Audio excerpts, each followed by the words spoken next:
নগর হাটে ধানের ব্যাপক সরবরাহে মণপ্রতি ৬০ টাকা পর্যন্ত দাম কমিয়েছেন মিলাররা। সরকার কেজিতে ৩৬ টাকা ধান কেনার ঘোষণা দিলেও হাটে বিক্রি হচ্ছে ৩০ থেকে ৩১ টাকায়। এতে ন্যায্য দাম পাচ্ছেন না চাষিরা। বিস্তারিত জানাতে নগর সরস্বতীপুর হাটে আছেন সহকর্মী এম.আর. রকি। সরাসরি যাচ্ছে তার কাছে। কৃষি বিভাগ বলছে ইতিমধ্যে জেলার যেসব মাঠ ছিল এই মাঠ থেকে প্রায় ৯০% ধান কেটে কৃষকের ঘরের তোলা হয়েছে এবং এই ধানগুলো কিন্তু এই মুহূর্তে হাটে তোলা হচ্ছে এবং গত কয়েকদিনে দেখছিলাম যে ধানের যেসব যোগান তা কিন্তু ধাপে ধাপে বাড়ছে এবং হাটগুলোতে ধানের যোগান যতই বাড়ছে দরের জায়গাটা কিন্তু ততই ওঠানামা করছে। গেল কয়েকদিনের ব্যবধানে আমরা দেখছিলাম এই হাটগুলোতে ৫০ থেকে ৭০ টাকা দর কিন্তু কমের দিকে, বিশেষ করে কাটারি, নাজির, জিরা এই অঞ্চলে এই ধানগুলো বেশি হয়ে থাকে এবং এই ধানগুলোর যোগান এই হাটে আজকে যে ক্যাটারি ধান যেটা কেনা বেচা আমরা দেখছিলাম সর্বোচ্চ ১২৫০ থেকে ১২৮০ টাকা কাটারি জাতের। অন্যদিকে জিরা যে ধান, ওটা সরু ধান, এই ধানগুলো কিন্তু সর্বোচ্চ ১৩০০ টাকা বিক্রি হয়েছিল। বিগত দিনে এটা কিন্তু আরো ৫০ থেকে ৭০ টাকা বাড়তি ছিল।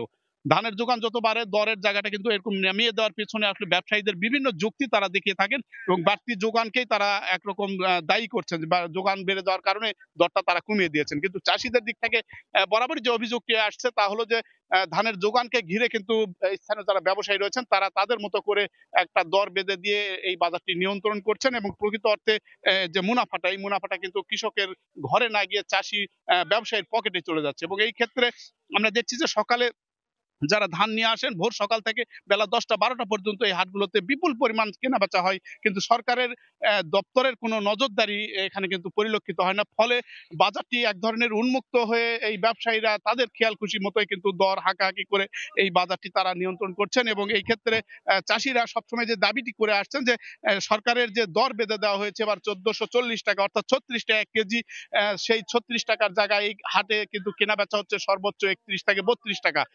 প্রতি কেজিতে কিন্তু ৪ থেকে ৫ টাকা বা ৬ টাকা পর্যন্ত কিন্তু আহ, অনেকটাই কম। এই কমের কারণেই কিন্তু প্রত্যাশিত যে মুনাফা তা কিন্তু চাষিরা এই হাটগুলোতে পাচ্ছেন না এবং এবার খরচের খাত কিন্তু অনেক বেড়েছে চাষিদের দিক থেকে বলা হচ্ছে এবং এই বাড়তি খরচের দিক থেকে একটা প্রত্যাশিত দর তারা সবসময় আশা করছেন এবং এই আশায় এই মুহূর্তে হাটগুলোতে কিন্তু কোনোভাবেই পূরণ হচ্ছে না এবং চাষিরা এই ক্ষেত্রে কিন্তু তাদের যে খরচ এবং বাজার ব্যবস্থা, এই বাজার ব্যবস্থার জন্য সরকারের এক ধরনের নিয়ন্ত্রণের মাধ্যমে কিন্তু এই প্রকৃত যেন মুনাফা চাষির ঘরে ওঠে, এই বিষয়গুলোকে কিন্তু তারা গুরুত্ব দিচ্ছেন এবং জেলা কৃষি বিভাগ বলছে এবছর জেলায় প্রায় ১,৯৩,০০০ হেক্টর জমিতে আবাদ করা হয়েছে এবং এই আবাদের প্রায় ১২ লাখ মেট্রিক টন ধান কৃষকের ঘরে উঠেছে। তো এই ছিল নওগাঁর সরস্বতীপুর হাটে ধান বেচা কিনার খবর আমার কাছে। সরাসরি যুক্ত ছিলাম নওগাঁয়।